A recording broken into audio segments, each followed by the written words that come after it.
We have a whole nation of people that can read but don't necessarily understand. And if you want proof for that, just look at any comments on social media about statements that you just read. And if you understood them, just read down what people have to say and you'll realize how illiterate our culture is. He said that he read history. He read Will Durant's Story of Civilization, a multi-volume history of the world. He read H.G. Wells' Outline of History. He read Herodotus. He read Arnold Toynbee. And there was a brilliant library that he said would have been the envy of colleges and universities that had been donated to the prison. You can see the divine hand in the education of this man. He said he read philosophy. If you go to Alcatraz and visit Alcatraz, they have a little prison library in there. The books aren't there anymore, but on the wall it says the inmates were particularly interested in philosophy and would check out Kant and other philosophers. He said he read Kant, Schopenhauer, Nietzsche. He was particularly struck by Spinoza. And one of the things that he said, that he felt that Western civilization had ended up in a cul-de-sac. And I don't think it could be summed up any better than that, the crises of Western civilization. But he was once asked, he also got into African-American history. He read W.E.B. Du Bois.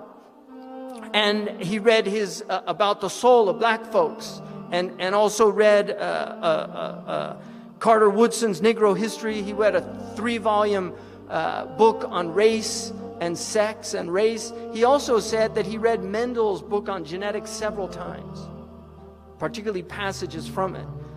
And he said the book made clear to him that you could not get a black man from a white man, but you could get a white man from a black man, which substantiated his belief that the first human beings were dark, which according to our tradition, Adam, Udmat al-Ard, Adam is tawny, it means dark, and Hawa means black.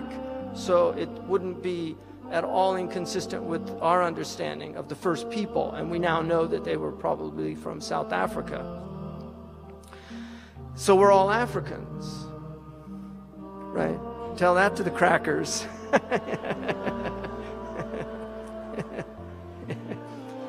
You're a mutation. Melatonin deficiency. Some people say that that's part of the problem with the behavior, is it's just a deficiency. This man was a highly educated man who I would argue that he had a far superior education to many of the PhDs and college graduates. He definitely knew rhetoric. He knew logic. You can clearly see his knowledge of logic is displayed constantly in his argumentation, his pointing out fallacies, logical fallacies. Somebody accused him of being a communist. He said, why would you conclude that? And he said, you spoke at the socialist, at some venue of communists in New York. He said, I spoke at Dr. King's church. Does that make me a follower of Dr. King? He said, I spoke last week at the Methodist church. Does that make me a Methodist? Right? This is logic. So when he said, every time I catch a plane, I have with me a book I want to read, right? And that's a lot of books these days. If I weren't out here every day battling the white man, I could spend the rest of my life reading, just satisfying my curiosity, because you can hardly mention anything I'm not curious about. I don't think anyone got more out of prison than I did. In fact, prison enabled me to study far more intensely than I ever would have if my life had gone differently and I had attended some college.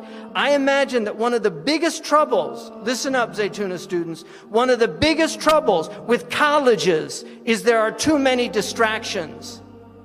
Too much panty raiding, fraternities, and bula and all that. So this man did not get to the Oxford Union, where I spoke at the Oxford Union. When I walked in, they give you a standing ovation just for getting there.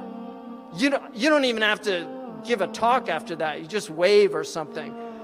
Just because you're at the Union, they consider it so prestigious. I mean, this is typical Anglo-Saxon pride. They consider it so prestigious that you've been invited there that you get a standing ovation just for walking in, right? So he was there December 3rd, 1963, a beautiful speech that he gave on extremism. He went toe-to-toe with professors from Oxford. The ovations in that speech were immense. His diction was impeccable. His elocution is beautiful. He did not speak slang. If he spoke slang, it was for rhetorical effect, which is actually a trope in rhetoric, is to use "we was robbed." That's a rhetorical trope that can be used. So Malcolm knew rhetoric, and he used it to great effectiveness. He was an extraordinary orator, but he was an educated mind. And this is what has to be understood. This man struggled with great difficulty to educate himself. And he spent years, he would read till 3 in the morning in prison. He would read with the light of the hall. And every 58 minutes he would go because the guard would come by and they weren't allowed to be up at that time, and he would pretend to be asleep. The guard would leave and he would go back and start reading again. This was Malcolm. So when you see this man, you have to understand that this is not something that just came down. All of these gifted people, their great gift is discipline. Their great gift is the ability to struggle against themselves and overcome laziness, overcome the temptations to go the easy way. This is what Malcolm was. He was a highly disciplined individual. He was disciplined morally, he was disciplined intellectually, and he was disciplined spiritually. When his brother Reginald was thrown out, he spent the entire night in prayer. So he was a man of prayer. And these are important things to remember. And finally, in conclusion, it would be difficult to... Malcolm died at 39. It's hard to believe that he was so young when his life was taken away. I mean, that's when the prophets begin, at the age of 40. That's when the intellect really begins to mature, and it reaches its real height, during those years. So we don't know what would have happened, and I'm not going to speculate. But one of the last speeches that he gave, and he stopped using black nationalism in that last period because he was struggling with trying to grapple with what the real problem was. And he recognized that there were whites in Algeria that he met, Berbers that are white that he met, that said they didn't resonate with that word, black nationalism. So he was struggling in himself to find something. But he was asked 1 month before he was killed, what do you think is responsible for race prejudice in the U.S.?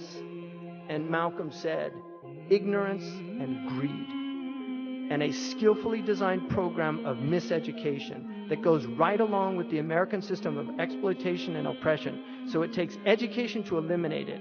And just because you have colleges and universities does not mean you have education. The colleges and universities in the American educational system are skillfully used to miseducate. I couldn't put it better.